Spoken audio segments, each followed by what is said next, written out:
Hi friends, അപ്പോൾ ഇന്ന് നമ്മൾ വന്നിട്ടുള്ളത് ഒരു ദോശ കൊണ്ടാണ്. ദോശ അപ്പൊക്കെ പറയാം കേട്ടോ. അപ്പം നമ്മൾ ഇത് ഉണ്ടാക്കുന്നത് നമ്മൾ ഓട്സ് വെച്ചിട്ടാണ്. അപ്പോൾ ആദ്യം ഓട്സ് ഒന്ന് പൊടിച്ചെടുക്കണം. അപ്പോൾ ഞാൻ എടുത്തിട്ടുള്ളത് ഒരു 1.5 കപ്പ് ഓട്സാണ് എടുത്തിട്ടുള്ളത്. ഈ 1.5 കപ്പ് വെച്ചിട്ട് നമുക്കൊരു 10-11 അപ്പം ചൂടാം കേട്ടോ. നല്ലോണം ഒന്ന് പൊടിഞ്ഞ് വരുമ്പോൾ നമുക്കതിലേക്ക് മെയിനായിട്ട് ചേർക്കേണ്ട സംഭവം മുരിങ്ങയിലാണ് കേട്ടോ. കുറച്ച് ഹെൽത്തി ആയിട്ടാണ് നമ്മളിത് ഉണ്ടാക്കുന്നത്. അപ്പോൾ മുരിങ്ങയില ഞാനൊരു 3 പൊടി ഇങ്ങനെ കയ്യിൽ പിടിച്ചിങ്ങാണ്ട് 3 പൊടിയാണ് എടുത്തിട്ടുള്ളത്. അതൊന്ന് കഴുകിങ്ങാണ്ട് അതിലേക്ക് ഇട്ട് കൊടുക്കണം. പിന്നെ അതിലേക്ക് വേണ്ടത് ഒരു മുട്ടയാണ്. അപ്പോൾ ഒരു മുട്ട പൊട്ടിച്ച് വയ്ക്കുക. ഞാനൊരു വലിയൊരു മുട്ടയാണ് എടുത്തിട്ടുള്ളത്. ഇത് കുഞ്ഞ് നാടൻ മുട്ടയാണെന്നുണ്ടെങ്കിൽ 2 ഇട്ടുകൊണ്ട് കേട്ടോ. എന്നിട്ട് പിന്നെ നമുക്കിതിലേക്ക് ഉപ്പിട്ട് കൊടുക്കാം. അപ്പോൾ കുറച്ച് ഉപ്പ് ആവശ്യത്തിനനുസരിച്ച് ഇട്ട് കൊടുത്താൽ മതി. പിന്നെ നമുക്കിതിലേക്ക് വേണ്ടത് കുറച്ച് തേങ്ങ. ഇത് വേണമെന്നുണ്ടെങ്കിൽ ഇട്ട് കൊടുത്താൽ മതി. ഞാൻ കുറച്ച് ടേസ്റ്റൊക്കെ കൂടിക്കോട്ടെ വെച്ചിട്ട് കുറച്ച് തേങ്ങയൊക്കെ ഇട്ട് കൊടുക്കുന്നുണ്ട്. അപ്പോൾ അത് നമ്മളെ ഇഷ്ടത്തിനനുസരിച്ച് ചേർത്ത് കൊടുക്കാം കേട്ടോ. പിന്നെ ഒരു ഗ്ലാസ് വെള്ളമാണ് ഞാനിതിലേക്ക് ഒഴിച്ചു കൊടുക്കുന്നത്. അപ്പോൾ നമ്മൾ ഒരു ഗ്ലാസ് വെള്ളം ഒഴിച്ചു കൊടുത്തിട്ട് ഒന്ന് അരച്ചെടുത്താൽ മതി. കാരണം നമ്മൾ അരക്കുമ്പോൾ നല്ലോണം വെള്ളം ഒഴിച്ച് അരച്ചെടുത്താൽ പിന്നെ നമുക്കിതൊന്ന് ചുവറ്റിങ്ങാണ്ട് നമ്മളെ ഈ മിക്സിൻ്റെ ഉള്ളൊന്ന് ചുവറ്റിങ്ങാണ്ട് നമുക്കിതിലേക്ക് ഒഴിച്ചു കൊടുക്കണം. അപ്പോൾ വെള്ളം ഒരുപാട് കൂടിപ്പോകും. അപ്പോൾ ആദ്യം കുറച്ച് വെള്ളത്തിൽ അരച്ചെടുത്താൽ മതി.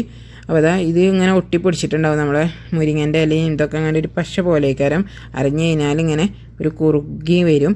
അപ്പോൾ അത് നമുക്കൊന്ന് വെള്ളം ഒഴിച്ചുകൊണ്ട് ഒന്നും കൂടി ഒന്ന് മിക്സി ഒന്ന് കറക്കിയെടുത്താൽ മതി. എന്നിട്ട് അത് ഒഴിച്ചു കൊടുക്കാം കേട്ടോ. അപ്പോൾ ഈ മുട്ടയൊക്കെ ഉണ്ടായതുകൊണ്ടാണ് ഒരു പദം ഇങ്ങനെ മേലെ കാണുന്നത്. അത് നമ്മൾ മിക്സാക്കി നല്ലോണം ഇളക്കി കൊടുത്താൽ എന്താണ് നമ്മളെ മുരിങ്ങൻ്റെ ഇലേൻ്റെ ആ നല്ല പച്ച കളർ ഇങ്ങനെ വരും. കാണാനും നല്ല ഭംഗിയാണ് ഈ ദോശ കേട്ടോ.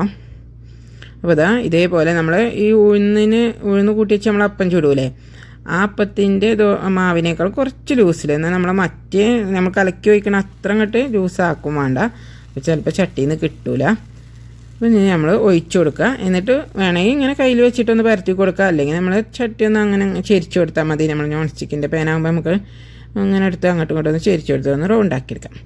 എന്നിട്ട് പിന്നെ നമുക്ക് ഒരു സൈഡ് ഇങ്ങനെ വെന്ത് വരുമ്പോൾ തിരിച്ചിട്ട് കൊടുത്തിട്ട് 2 സൈഡും ഒന്ന് വേവിച്ചെടുക്കാം. അപ്പോൾ എത്ര ഉള്ളൂ, പെട്ടെന്ന് റെഡി ആവും കേട്ടോ. പിന്നെ ചെറിയ തീയിലിട്ടുങ്ങാണ്ട് ദോശ ചുട്ടെടുത്താൽ മതി. പിന്നെ നമ്മൾ മാവ് ഒഴിക്കണതിൻ്റെ മുന്നേ ഒന്നിങ്ങനെ എണ്ണ ആക്കി കൊടുക്കുക. എന്നിട്ട് പിന്നെ മാവ് ഒഴിച്ചാൽ മതി. എന്നിട്ട് പിന്നെ ചെറിയ തീയിലിട്ട് അടച്ച് വെച്ചിട്ട് ഒന്ന് നമ്മൾ അപ്പം ചൂടണ മാതിരി തന്നെയാണ്. എന്നിട്ട് പിന്നെ ഒന്ന് തിരിച്ചിട്ട് കൊടുത്തിട്ട് എടുത്താൽ മതി. അപ്പോൾ ഇത്രേ ഉള്ളൂ, എളുപ്പം ഉണ്ടാക്കാൻ പറ്റും നമുക്ക്. അപ്പോൾ നല്ല ഹെൽത്തി ആയിട്ട് നമുക്കൊന്ന് കുട്ടികൾക്കൊക്കെ ഓട്സ് കഴിക്കാൻ മടിയാണെന്നുണ്ടെങ്കിൽ ഇങ്ങനെയൊക്കെ ഒരു കളർഫുള്ളായിട്ടൊക്കെ ഉണ്ടാക്കി കൊടുക്കുമ്പോൾ ഒരു ഇരുന്ന് കഴിച്ചോളും. അപ്പോൾ നമുക്ക് ഇതിൻ്റെ ഒപ്പം ചട്നിയോ അല്ലെങ്കിൽ ഏത് കറി വേണമെങ്കിലും ഉപയോഗിക്കാം കേട്ടോ. ഈ കറി ഇല്ലാതെ വേണമെങ്കിലും തിന്നാനൊക്കെ രസമുണ്ട്. അപ്പോൾ നിങ്ങൾക്ക് വീഡിയോ ഇഷ്ടമായിട്ടുണ്ടെങ്കിൽ ലൈക്ക് ചെയ്യുക. അതുപോലെ സബ്സ്ക്രൈബ് ചെയ്യാതെ കാണുന്നവർ സബ്സ്ക്രൈബ് കൂടെ ചെയ്യുക കേട്ടോ.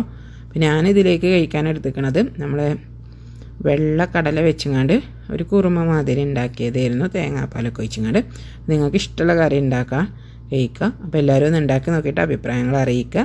അപ്പോൾ അടുത്ത വീഡിയോ ആയിട്ട് വരാം.